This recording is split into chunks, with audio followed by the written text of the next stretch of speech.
अंतरराष्ट्रीय युवा विद्वान, जैन दर्शन में यूनिवर्सिटी टॉप व गोल्ड मेडलिस्ट, जैन सिद्धांत एवं न्याय विषयों को सरलता से समझाने वाले, यूएसए, इंग्लैंड, ऑस्ट्रेलिया आदि अनेक देशों में जैन धर्म की महती प्रभावना करने वाले, पंडित टोडरमल पुरस्कार, युवा विद्वत रत्न आदि अनेक पुरस्कारों से सम्मानित मूर्धन्य विद्वान डॉक्टर संजीव कुमार गोधा जयपुर द्वारा जानिए धर्म का मर्म।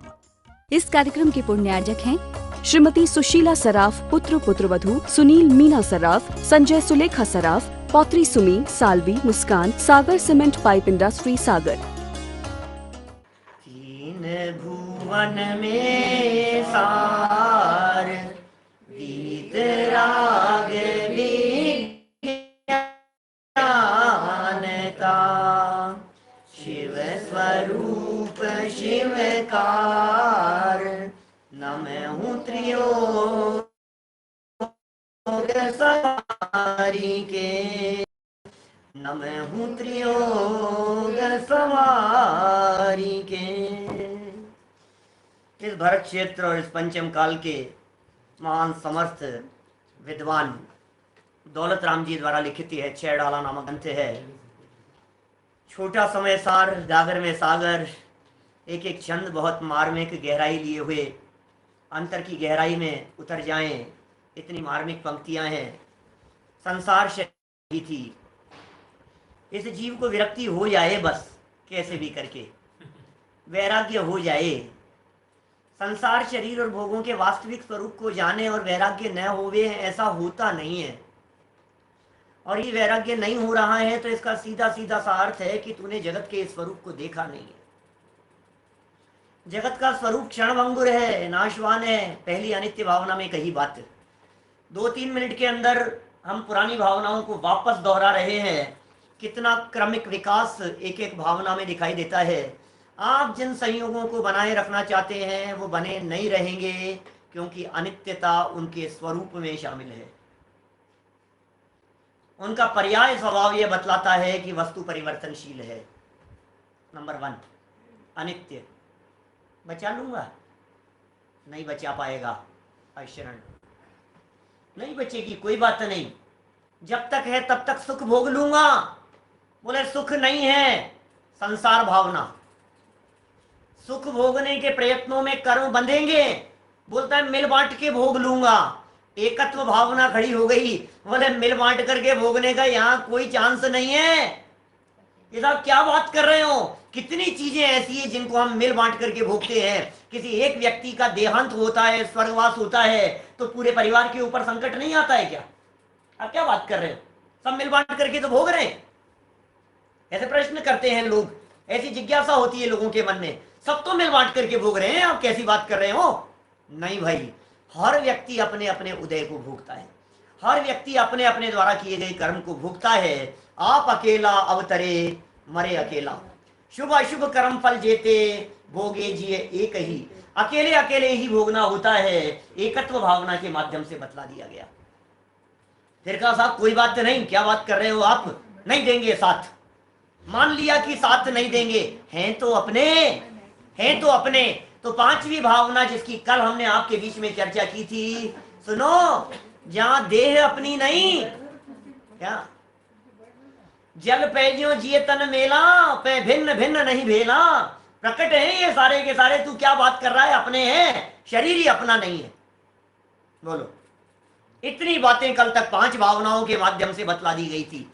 अब ये कहता है कोई बात नहीं, नहीं है ना शरीर मेरा, तुम कह रहे हो ना संयोग नहीं है क्योंकि शरीर नहीं है। शरीर कैसे नहीं है यार? फिर कहते मैं मेंटेन करके चल रहा हूं, बचपन से लेकर आज तक इसको संभाला है मैंने, खिलाया है, पिलाया है, नहलाया धुलाया है, कितनी एक्सरसाइज करता हूं, व्यायाम करता हूं, कसरत करता हूं, मेहनत करता हूं, प्राणायाम करता हूं, योगा करता हूं, अनुलोम विलोम, कपालभाति और न मालूम क्या क्या सब कुछ करता रहता हूं मैं। कभी भ्रामरी करता है, कभी ये करता है, कभी आसन लगाता है, तेल मालिश करता है, साबुन, शैम्पू, पाउडर, क्रीम, न मालूम क्या क्या ऊपर से लपेटता है। तो इतना संभाल करके चल रहा हूं यार। ये इतना सुंदर शरीर को ऐसी थोड़ी ने मेंटेन करता हूं भाई साहब इसको। आप कह रहे हो ये मेरा नहीं है, ये तो अपना है। तो फिर आचार्यों ने कहा तू एक बार जिसके प्रति प्रीति कर रहा है उस देह के स्वरूप को गहराई से देख ले। अशुचि भावना में, अशुचि भावना का जो प्रतिपाद्य आचार्यों ने प्रस्तुत किया है वो प्रतिपाद्य यह है कि यह देह अशुचि है। शुचि माने होता है पवित्र, और अ लगा दिया गया, अशुचि पवित्र नहीं है। अशुचि माने मलिन है, दुर्गंधित है।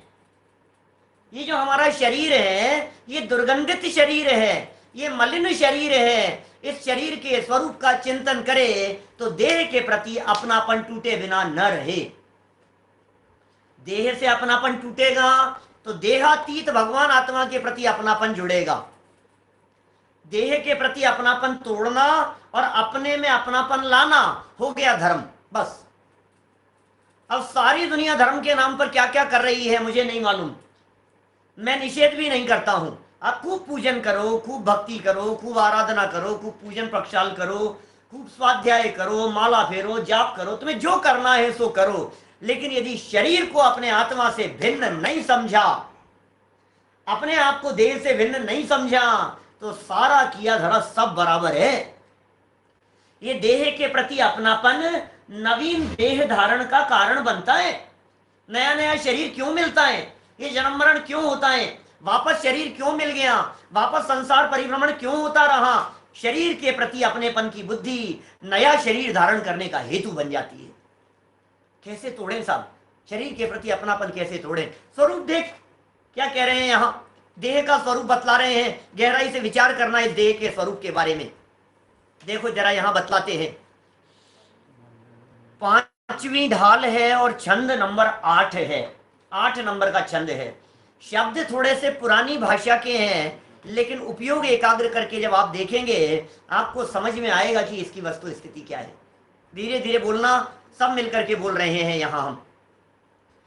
पल रुधिर राध मल थेली की कस बसादिते मैली, नव द्वार वही गिनकारी, हस देह करे किम यारी। हो क्या कह रहे हैं भाई साहब?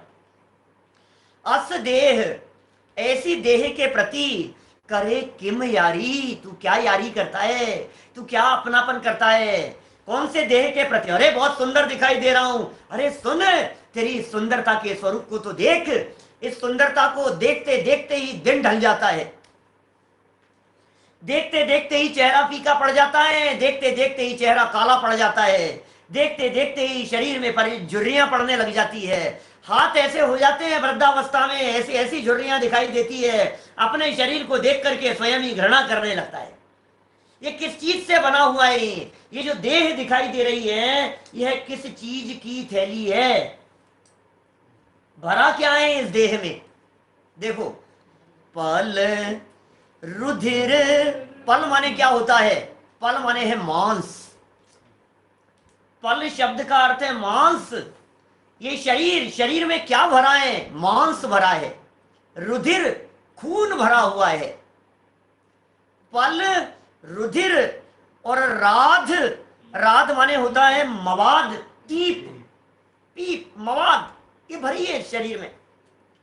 पल, रुधिर, राध और मल, विष्टा, मल मूत्र सब भरे हैं शरीर के अंदर।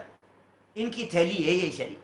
अब बोलो, जो शरीर ऊपर ऊपर से देखने पर इतना चिकना चुपड़ा दिखाई देता है, जिस शरीर को देख करके अरे आईने के सामने जाकर के खड़ा होता है तो अपने आप के बारे में ऐसा समझता है जैसे कामदेव से कम नहीं हूं मैं, इतना सुंदर मैं भी क्या लगता हूं। छोटे छोटे से बच्चे, अभी 5-5, 7 साल के बच्चे आईने के सामने खड़े होकर के ऐसे कंगा लेकर के ऐसे हीरो बनते हैं ऐसा दिखता है मेरे जैसा कोई दूसरा सुंदर नहीं दिखाई दे रहा है। अरे भाई तू सुन तो सही, ये शरीर देखो क्या, कैसे पता लगे थैली में क्या है? भाई साहब, श्रीमद राजचंद्र जी ने एक एग्जाम्पल दिया। उन्होंने कहा, एक प्रश्न उठाया इस तरह का किसी ने कि भाई एक बात बतलाओ हमारे को, ये व्यक्ति शरीर को क्यों संभालता है और आत्मा को क्यों नहीं संभालता है, क्या करना चाहिए? तो भाई इस जीव की उल्टी मान्यता है। एक उदाहरण देकर के उन्होंने बात कही, हमें ये बतलाइए कि आप बाजार से 2 बर्तनों में, एक में घी लेकर के आ रहे हैं और एक में छाछ लेकर के आ रहे हैं, बोलो 2 बर्तन है, एक में घी है और एक में छाछ है या पानी है, और यदि आपके झटका लगा तो आप किसे संभालेंगे? घी को संभालेंगे, पानी को नहीं, छाछ को नहीं, कि नहीं? तो भाई जब आपके किसी भी प्रकार का झटका लगता है तो आप देह को क्यों संभालते हो? ये देह छाछ के समान है और अंदर बैठा हुआ जो आत्म तत्व है वो आत्म तत्व मक्खन के समान है, वो आत्म तत्व घी के समान है, वो प्योर चीज है, वो आत्म तत्व, उसे संभालना चाहिए।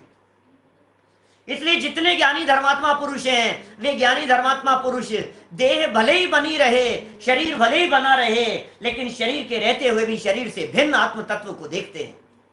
किस चीज की थैली है? जो चीज बाहर निकलती है उससे अंदाजा लगता है। एक व्यक्ति बाजार से लेकर के आ रहा था दूध लेकर के चल रहा था बच्चा, अब ऐसे हिलता डुलता हुआ चल रहा था और दूध नीचे डुल रहा था। तो किसी सज्जन ने कहा, अरे बेटा देख करके चल, दूध डुल रहा है, देखता नहीं है? तो क्या बोला वो, नहीं अंकल दूध नहीं डुल रहा है, वो तो दूध वाले अंकल ने जो पानी मिला दिया था ना, वो पानी डुल रहा है। क्या डुल रहा होगा बेटा? पानी के दूध।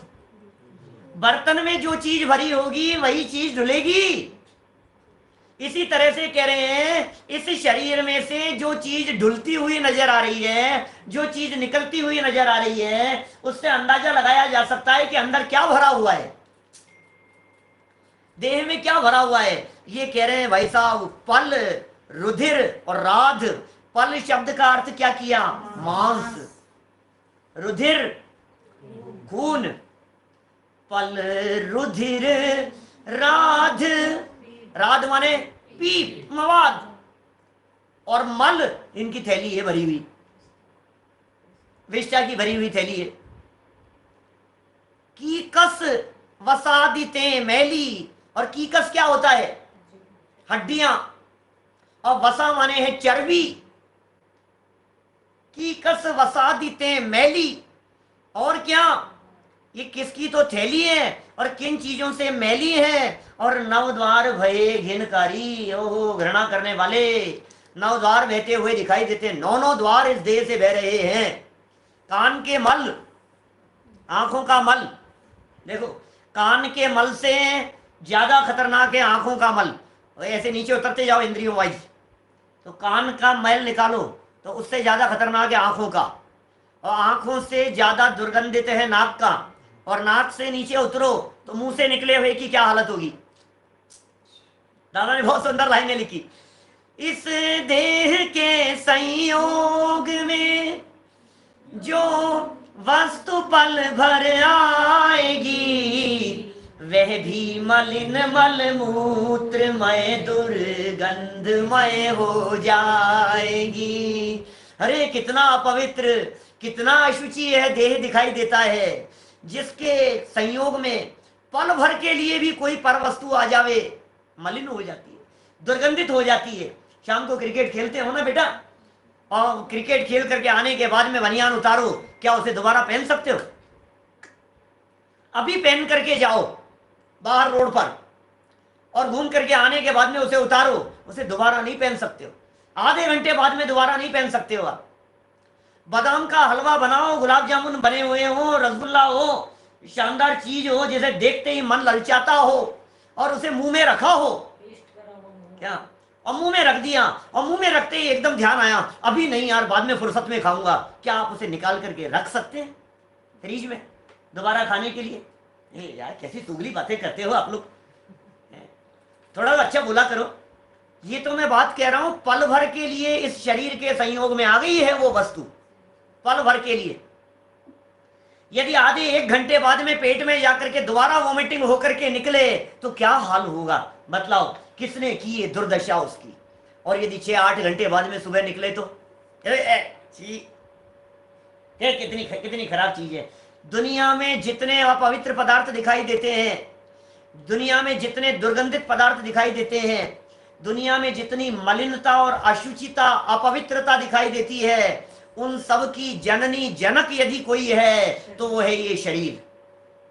ऐसा लिखा है, यह शरीर तो मल बनाने की फैक्ट्री है। रॉ मेटेरियल कुछ भी डालो, फिनिश गुड्स क्या निकलेगा? मल है। ये जो बादाम का हलवा, गुरुदेव का एक दिन वाक्य बोला था, शायद मैंने यहाँ कहा था, तो मैंने कहा, वो कहते हैं ये जो गुलाब जामुन दिखाई दे रहे हैं ना, ये जो बादाम का हलवा दिखाई दे रहा है, ज्ञानी जन ऐसा समझते हैं, उसकी तरफ आकर्षित नहीं होते हुए ऐसा समझते हैं, अरे रे क्या दम है इसमें, ये विष्टा की पूर्व पर्याय है। क्या ये विष्टा की पूर्व पर्याय है। इसकी पर्याय बदल करके ये जो बादाम का हलवा है, जो चमकदार दिखाई दे रहा है, ये इस रूप परिणमित हो जाएगा। ये देह इतनी अशुचि है, ये देह इतनी अपवित्र है, ये देह इतनी मलिन है। इस देह के संयोग में जो वस्तु पल भर आएगी, वह भी मलिन मल मूत्रमय दुर्गंधमय हो जाएगी। क्या हाल बतलाएं इस शरीर का। देख, तू तेरा अपनापन दिखाई दे रहा है, तू मोहित होता हुआ दिखाई दे रहा है जिसके ऊपर। सुन, इस मोहित होने में कुछ दम नहीं है, इसकी सुंदरता में कुछ दम नहीं है। वर्क सोने का चढ़ा है गोबर की मिठाई पर। हालत ये है, गोबर की मिठाई हो, गोबर गोबर विष्टा, मल मूत्र पॉटी, और उसके ऊपर वर्क चढ़ाओ गोल्ड का, सोने का। बताओ कितना अच्छा है वो। अंदर क्या भरा हुआ है, ऊपर से चमक सुंदरता दिखाई देने में क्या दम है। मैं आपको थोड़ा सा प्रैक्टिकल बताऊं ना, ये थोड़ा चमड़ी मक्खी के पंख बराबर भी अपनी चेहरा देखना पसंद नहीं करे, अपनी शक्ल देखना पसंद नहीं करे। ये जो चलते रहते हैं ना, किसी के ऊपर एसिड डाल दिया, किसी के ऊपर कुछ कर दिया, तो ये क्या क्या निकला है। ये एसिड का है क्या? एसिड का नहीं है चक्कर, तो ये अंदर ही ये चीज भरी हुई है। अंदर की मलिनता देह की इतनी है कि पूरा का पूरा हड्डियों का खून, मांस, मज्जा, पीप, मवाद, मल, ये सब चीजें भरी हुई है शरीर के अंदर। ऊपर ऊपर से चमकदार दिखाई दे रही है। सोचो वो जो उन्होंने लिखा है, बूदरगाल जी की लाइनें क्या है, जरा बोलो बूदरगाल जी की लाइनें, बोलो क्या है। दिपे चाम चादर मड़ी, सबको याद है ना ये भावनाएं, तो बच्चों को याद है। दिपे चाम चादर मड़ी, हाड़ पिंजरा दे, भीतर आसम जगत में और ना ही गिनगे, और ना ही गिनगे। क्या कह रहे हैं? दिपे अर्थ मालूम है? कभी इसका अर्थ सुना है कि इसका क्या है? दिपे माने दैदीप्यमान हो रही है। दीपेश जी, दिपे दैदीप्यमान दिखाई दे रही है, ये चमकदार दिखाई दे रही है, सुंदर देह। दिपे चाम चादर मड़ी, चादर ऊपर से ओढ़ रखी है, ऊपर ऊपर चमकदार चादर बिछाई हुई है। ये जो सुंदर बॉडी दिखाई दे रही है, ये जो अच्छी स्किन दिखाई दे रही है आपको, ये स्किन की चादर ऊपर से बिछी हुई है। दैदीप्यमान है, चमकदार है, थोड़ी सी शाइनिंग। अरे यार क्या तेज है आपके चेहरे पर, कि चेहरे के तेज में कुछ दम नहीं है। दिमाग कितना तेज है, बुद्धि है या नहीं है, क्षयोक्षम है या नहीं है, और बुद्धि और क्षयोक्षम भी हो, भेद विज्ञान है या नहीं है, ये बता। समझ में आ रही है बात? दिपे चाम चादर मड़ी, हाड़ पिंजरा हड्डियों और नसों का पिंजर दिखाई देता है, जिस कंकाल को देखते ही आप डर जाते हैं। ये कंकाल क्या है भाई साहब? यही तो है हड्डियों का ढांचा, और क्या है? ये जबड़ा क्या है? ये हड्डियां हड्डियां हैं सारी, पूरा का पूरा नीचे से ऊपर तक हड्डियों का ढांचा है। दिपे चाम चादर मड़ी, हाड़ पिंजरा देह, और भीतर की क्या कहें आपसे, भीतर या सम जगत में, भीतर या सम, भीतर में जो कुछ भी है इसके समान इस जगत में और ना ही। घिन गेह, घिन गेह घृणा करने वाला पदार्थ, गेह माने पदार्थ, घिन माने घृणा करने वाला। इस पूरे जगत में इस शरीर जैसा घृणा करने वाला कोई पदार्थ नहीं दिखेगा। देखो सारे भोगों की जननी दिखाई देती है ये देह, और क्या है? शरीर के पीछे भागा जा रहा है ना, देह के पीछे भागा जा रहा है। स्त्री की देह देखता है, पर स्त्री की देखता है, पर पुरुष की देखता है, सुंदर शरीर को देखते ही मन आकर्षित होता हुआ दिखाई देता है। अरे सुंदर शरीर के पीछे की यदि तू वास्तविक स्थिति को जान ले वे, तो इस घृणास्पद देह के प्रति अपनापन नहीं हुए। अपने देह के प्रति अपनापन अनादिकालीन मिथ्यात्व है, और दूसरों के देह के प्रति अपनापन होता हुआ दिखाई देता है। सुंदर शरीर देखते ही मन आकर्षित होता हुआ दिखाई देता है। इस देह की सुंदरता में कुछ दम नहीं है। और राजा का एक उदाहरण मिलता है पुराणों में इस तरह का। राजा एक वो सेठानी के ऊपर मोहित हो गया। राजा एक सेठानी के ऊपर मोहित हो गया, तो फिर उसने क्या किया, सेठ जी को आदेश दिया कि आप काम से बाहर भेज दिया। काम से बाहर भेज दिया और ये आ गया सेठानी के पास में। सेठानी तो समझ गई कि भाई इसके तो नियत में खोट है। वो सती थी, पवित्र मन वाली थी। वो बोले मेरे इस शरीर को देख करके इस राजा का मन खराब हो गया है। अब ये राजा को समझाना बड़ा मुश्किल काम है, ये तो मानेगा नहीं। इसको कैसे मना किया जाए, इसे कैसे समझाया जाए। तो रानी ने उस राजा को ये कहा 7 दिन बाद में आना महाराज। सेठानी ने, रानी ने, सेठानी ने, सेठ जी तो 15-20 दिन के लिए भेज दिया राजा ने। और ये बात समझ में आ गई राजा की। तो सेठानी ने राजा को कहा कि महाराज निवेदन है मेरा, प्लीज 7 दिन बाद में आओ। 7 दिन के लिए राजा कोई बात नहीं, ठीक है 7 दिन बाद में आ जाएंगे, क्या हो गया। और 7 दिन तक उस सेठानी ने क्या किया, कुछ ऐसी दवाई, कुछ ऐसी औषधि का जुलाब है, आयुर्वेद में कहते जुलाब, और जुलाब का सेवन किया, जिससे क्या हुआ, दस्त लग गए, जमाल घोटा जैसा ऐसा कोई।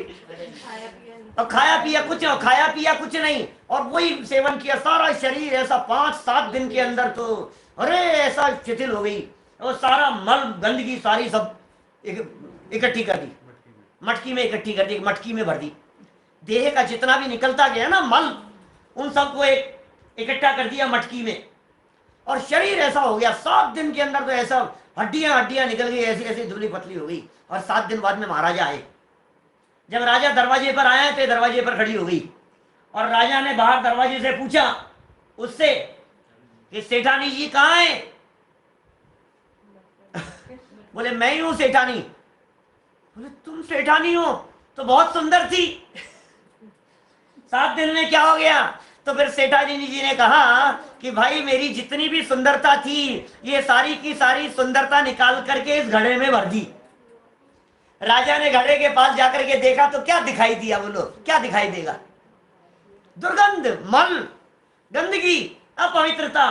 बोले ये शरीर में से सब निकल करके इसमें भरी है। भाई साहब ये स्थिति है क्या। राजा को वैराग्य हो गया ये देख करके।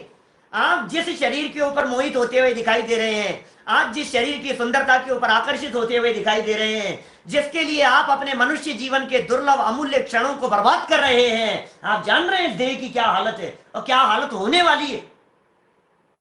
अर्ध मृतक संबूढ़ापन हो, ऐसा हाड़ पिंजरा, ऐसी हालत हो जाएगी। उठते बैठते भगवान याद आएंगे आपको, आंखें धस जाएगी, गाल ऐसे पिचक जाएंगे, उंगलियां धुएगी, जवान खाते पीते हुए ऐसे लार टपकेगी, ऐसे हड्डियां निकल जाएगी, जीर्ण शीर्ण शरीर हो जाएगा। ये सब दिख रहा है आपको, बोलो।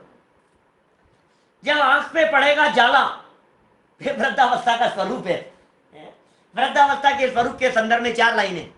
जब आंख पे पड़ेगा जाला, मोतियाबिंद, जब आंख पे पड़ेगा जाला और नाक से बहेगा नाला, बोलो।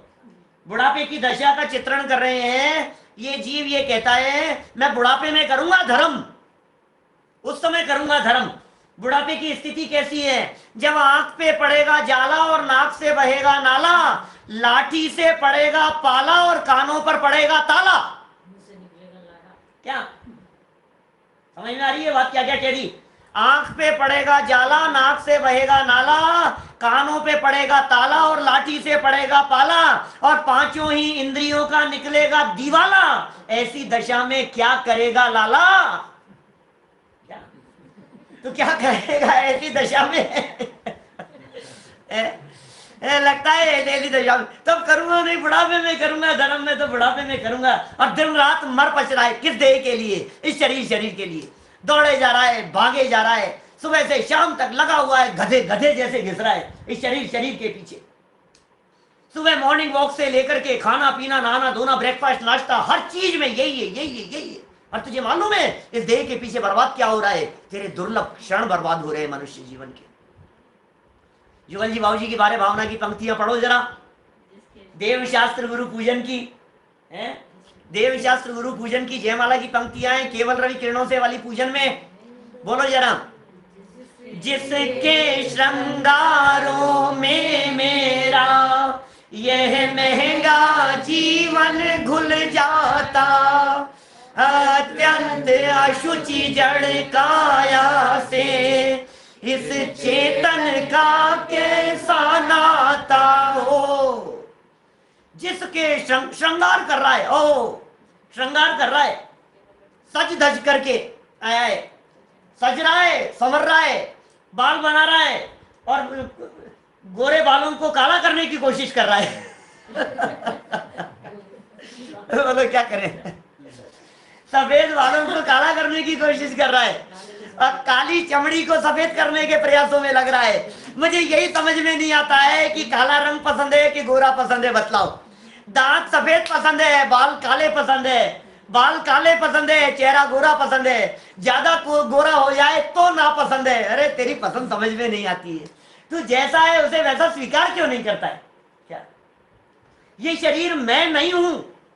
सारा का सारा जीवन सुबह उठने से लेकर रात को सोते समय तक दिन रात भागे जा रहा है। ये लग रहा है इस शरीर के पीछे ऐसे लगाता है, कोशिश कर रहा है, घिस डाले खूब साबुन तेल शैम्पू लगाता है, बहुत पॉलिशिंग में लग रहा है और इतना भर भर करके, जितना ज्यादा और ज्यादा तेल, थोड़ा तेल और थोड़ा सा शैम्पू और लो, थोड़ा सा साबुन। कौन से वाले से गोरे होते हैं भाई साहब? कौन सा वाला बता दूं ना थोड़ा सा गोरे होने का उपाय? फेयर एंड लवली से। बाल वही तो हालत है सारी की सारी, क्या बताएं बेटा।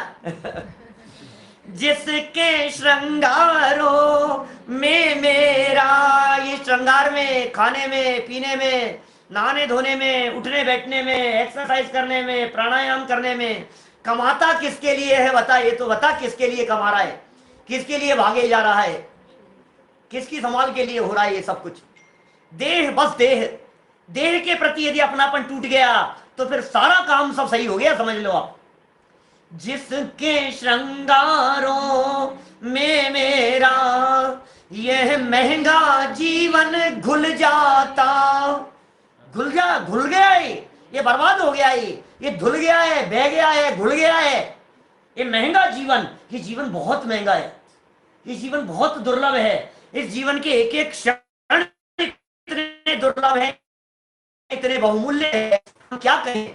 खोवत करोड़न की एक एक घड़ी है, एक एक घड़ी करोड़ों की है। एक दिन सुनाया था कि शायद छंद मैंने, काहू घर पुत्र जायो, काहू के वियोग आयो, काहू राग रंग, काहू रोआ रोई करी है। सुनाया था शायद। जहां भाने उगते उछाहे गीत गान देखे, सांझ समय ताही थान हाय हाय पड़ी है। और ऐसी जग रीति को न देख भय भीत होए, हा नर मूड तेरी मति कौन हरी है। मनुष्य जन्म पाए, मनुष्य जन्म प्राप्त किया है तूने, सोने में दिन जा रहा है तेरा। दिवस गवायो आए कर, रात गवाई सोए, और भोंदू के भोंदू रहे, चले घाट की खोए। क्या हम तो जैनी है ना भाई साहब? दिन में बनाते हैं, दिन में खाते हैं, दिन में पकाते हैं, सारा दिन किस में निकल जाता है? आज पापड़ बन रहे हैं, आज बिस्किट की तैयारी हो रही है, आज शाम को पपड़ी चाट बनेगी, आज गोलगप्पे बनवा लें, तैयारी चल रही है उसकी दिन भर। क्या चल रहा है भाई साहब? दिन भर लगा रहता है इन चीजों के अंदर, सुबह से लेकर के शाम तक। खाना खाना खाना, सुबह का खाना निपटता नहीं है और खाते खाते ही पूछ लेते हैं, बोलो जिया जी शाम को क्या खाओगे? बोलो शाम की क्या तैयारी है? मैंने सुबह से शाम तक खाना खाना खाना यही तो लगा रहता है, दिन रात इसी इसके पीछे लगे हुए हैं भाई हम, खाने खाने में सारा जीवन। दिवस गवायो खाए कर, खाने खाने में लगाए, और रात सोने में। दिन तो खाने खाने में निकल गया, अब ब्रेकफास्ट का टाइम हो गया, अब लंच का टाइम हो गया, अब टी टाइम है, अब फ्रूट्स का टाइम हो गया है, अब खाने का टाइम हो गया है। हर चीज बार बार में एक के बाद एक सारा दिन खाने खाने में निकल जाता है। खाना बनाना है, यही सारी राजनीति चल रही है। अभी तो घर में बैठे बैठे जेंट्स का भी यही काम दिखाई दे रहा है, घर घर में तो खाना और बनाना इसमें लग रहा है, और रात सोने में निकल गई है। और तू तो भोंदू है, गांठ के वर्ष मिले थे, जीवन मिला था, चले गांठ की खोए। ये मनुष्य जीवन के दुर्लभ अमूल्य क्षण बर्बाद करने योग्य नहीं है। जिसके श्रृंगारों में मेरा यह महंगा जीवन बहुत महंगा है, बहुत महंगा है ये जीवन। क्या अनगिनती जन्मों का पुण्य एकत्रित हुआ था, तब जाकर के मनुष्य देह की प्राप्ति हुई थी। अभी मैं मनुष्य जन्म की दुर्लभता के ऊपर नहीं बोलने वाला हूं। कई व्याख्यान है मेरे यूट्यूब पर, कई जगह के व्याख्यान है, नैरोबी के, सिंगापुर के और अलग अलग जगह के, आप देखना तलाशना। मैंने बहुत बातें की है। क्या कहा है? ढलता सूरज संध्या समय का मानव से कह गया, ढलता सूरज संध्या समय का मानव से कह गया। क्या कह गया? पुण्य तेरा, पुण्य तेरा नर जन्म के संग बह गया, ढलता सूरज संध्या समय का मानव से कह गया। देह के पीछे पड़ा रे, के पीछे पड़ा हुआ है ना। क्या मैंने बीच के एक आध चंद छोड़ दिए, चर्चा नहीं कर रहा हूं क्योंकि यहां अशुचि भावना की चर्चा चल रही है। देह के पीछे पड़ा रे, कब तक संग रहे, कब तक संग रहे, मिट्टी में आखिर मिलेगी, विपत्ति अब क्यों सहे, विपत्ति अब क्यों सहे। समझ में आ रहा है ना? अर्थ करने की जरूरत नहीं है। देह के पीछे पड़ा हुआ है, ये कब तक संग रहेगी, मिट्टी में मिलेगी, काय को इसके पीछे विपत्ति भोग रहा है। शरीर के पीछे क्यों तकलीफ भोग रहा है तू? होने दे शरीर का परिणमन शरीर में। मैं शरीर से भिन्न एक चैतन्य तत्व हूं, तू उसका विचार क्यों नहीं करता है? अपने आत्म तत्व की अनुभूति का प्रयास क्यों नहीं करता है? अपने आप को देह से भिन्न देखने का प्रयास कर, वेद विज्ञान का अभ्यास कर। तो क्या कह दिया? देह के पीछे पड़ा रे, कब तक संग रहे, कब तक संग रहे, मिट्टी में आखिर मिलेगी, विपत्ति अब क्यों सहे, विपत्ति अब क्यों सहे। तो फिर क्या करें महाराज, आप ही बता दो। आत्मा की, आत्मा की महिमा सुनकर दंग रह गया, ढलता सूरज संध्या समय का मानव से कह गया, पुण्य तेरा नर जन्म के संग बह गया, ढलता सूरज संध्या समय का मानव से कह गया। अरे भाई, इस देह के पीछे पीछे पड़े रहने में कुछ दम नहीं है। मोक्ष पथ में कदम रख ले भाई साहब, ये शिक्षा है। ये देह से दृष्टि हटाकर, क्योंकि ये देह मलिन है, अशुचि है, अपवित्र है, नौ द्वार घृणा करने वाले इसमें से बहते हुए नजर आ रहे हैं। आंख, नाक, कान, मुंह, मल मूत्र, ये सब मल मूत्र दो दरवाजे नीचे, एक ये 3, 2 5, और 2 7 और 2 9, 9 दरवाजे दिख गए आपको?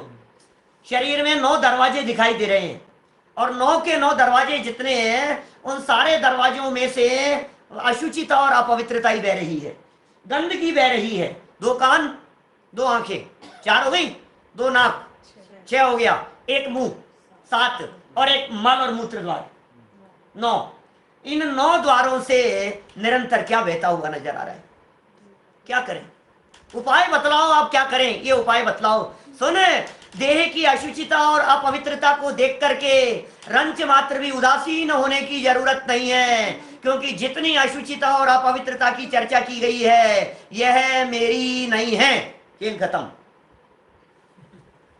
शरीर कितना भी मलिन हो, शरीर कितना भी दुर्गंधित हो, शरीर सड़ रहा है, कुष्ठ रोग हो गया है, दुर्गंध बह रहा है, पीप और मवाद झर रहा है इस देह से, लेकिन उसके बावजूद भी, कोढ़ हो जाने के बावजूद भी इस शरीर के भीतर एक तत्व बैठा हुआ है जो परम पवित्र तत्व है, जो देह से अछूता है, जो देह के भीतर रहता हुआ भी देह को टच नहीं करता है।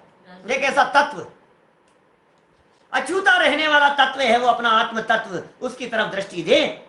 बाहर में ऊपर की थैली को देखने की जरूरत नहीं है, थैली गंदी है। बहु देह मैली सुगुण थैली, उत्तम शौच धर्म कार्य है। इस कार्यक्रम के पुण्यार्जक हैं श्रीमती सुशीला सराफ, पुत्र पुत्रवधू सुनील मीना सराफ, संजय सुलेखा सराफ, पौत्री सुमी, सालवी, मुस्कान, सागर सीमेंट पाइप इंडस्ट्री सागर।